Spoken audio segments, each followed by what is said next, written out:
గురించి అందరూ మరి వివరంగా చెప్పడం జరిగింది. అందరూ తెలుసు ఈ బీజేపీ కాంగ్రెస్ ఖాస్కర్ బీజేపీ అయితే మనకు తెలుసు ఇంతకుముందు 2000 మనం దసరా ఇస్తుంటాం 100% మందికి దసరా ఎకరానికి రైతు బంధు వస్తుంది. 2000 ఏమో ఇస్తుందా కిసాన్ సన్మాన్ నిధి 12 కోట్లు పెట్టి 30-40% మందికే వస్తుంది. ఎందుకంటే శాతగాక లోకడితనం చేసి రైతులకు ఏదో ఇస్తున్నామని చెప్పి ఎగగొట్టేందుకు అలా ప్లానింగ్ బీజేపీ వాళ్ళది. చెప్పుడు ఎక్కువ అది ఇచ్చుడే ఉండదు. ఇంటర్నేషనల్ పక్కీరాలు ఇచ్చుడే ఉండదు.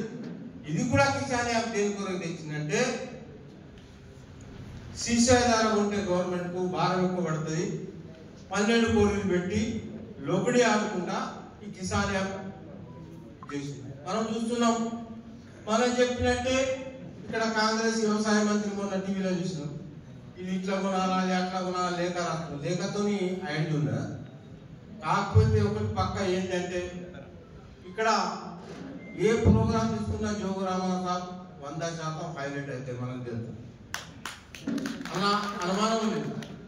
మన ఎంపీ సాబ్ ప్రోగ్రామ్ ది గ్రాండ్ సక్సెస్ అయింది. డిస్కషన్ అయింది. మన కేటీఆర్ సార్ వచ్చినప్పుడు అబ్బాబాబా గిన్నెగానం సామాన్లు వేస్తారా, గిన్నెగానం టెంట్లు వేస్తారా, మందికి ఏం డబ్బులు లేదు, వెహికల్స్ లేదు, ఫెయిల్ అవుతాయి అనుకున్నారు. చూస్తే ఎంత గ్రాండ్ సక్సెస్ అయింది. అందుకే ఇప్పుడు జోగు రామన్ సాబ్ ఏ ప్రోగ్రామ్ పెట్టినా అది ఫెయిల్ కాదు. హైవే మొత్తం ఆ రోజు సార్ ఏ డేట్ ఇస్తే ఆ డేట్ హైవే మొత్తం దిగ్భంగం చేస్తే state level India level discussion నడుస్తుంది అన్న అనుమానమే లేదు. అక్కడ నుంచి అనిల్ జాదవ్ సాబ్ ఆ బార్డర్ నుంచి మన జిల్లా బార్డర్ నుంచి ఇక్కడ జోగు రామన్ సాబ్ చాలా హైలైట్ అయితే. కాకపోతే విలేజ్ పోయి మీటింగ్లు తీసుకొని ప్రజలకు రైతులకు డిస్కషన్ చేసి జాగృతి చేసి 40% వచ్చిన 30% వచ్చినా ఆ జాగ్రత్త హైవే మొత్తం దిగ్బంధం అయితే మరి రామన్ సాబ్ ఏ డేట్ చెప్తే ఆ డేట్కు పెద్ద ఎత్తున సక్సెస్ అయితే మా ప్రమోద్ రెడ్డి అన్నట్టు ఆ రోజు హరీష్ రావు కేసీఆర్ డేట్ తీసుకొని గ్రాండ్ సక్సెస్ అయితే అన్న అనుమానం లేదు.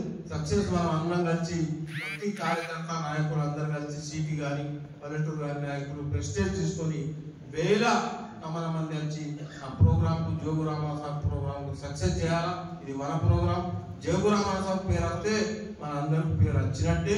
స్టేట్ లెవెల్ హైలైట్ కావాలని కోరుతూ ముగిస్తున్నాను. జై తెలంగాణ.